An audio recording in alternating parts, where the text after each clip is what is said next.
Tai Karlsbergo teisėjas buvo ar ne Karlsbergo? Ne, ta prasme, mano manimu, tai teisėjas švilpė į abi pusės vienodai, tai negalima čia sakyti, kad kažkuria viena pusė, tai tikrai nesutikčiau su priešininkais, kad švilpė tik tai į Karlsbergo pusę.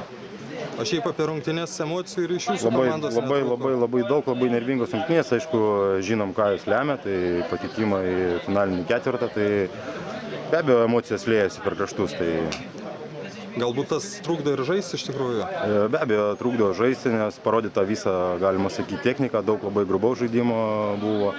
Norėčiau pabrėžti, kad pas mus nebuvo, galima sakyti, kokių 4 žaidėjų iš pagrindo.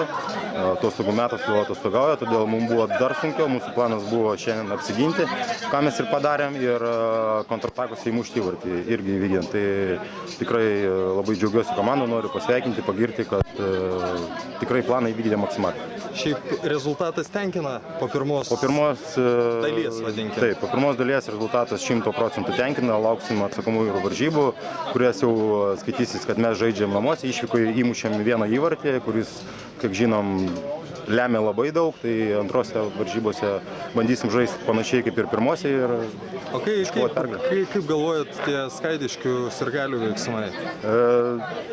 Kiek pateko girdėti, pats nemačiau, nes tuo metu buvau ant vejos, nugriuvęs, tai negražus, iš esmės, kad tie butelių išmetimai, kiek žinau, kad gresia netgi diskvalifikacija už tokius veiksmus.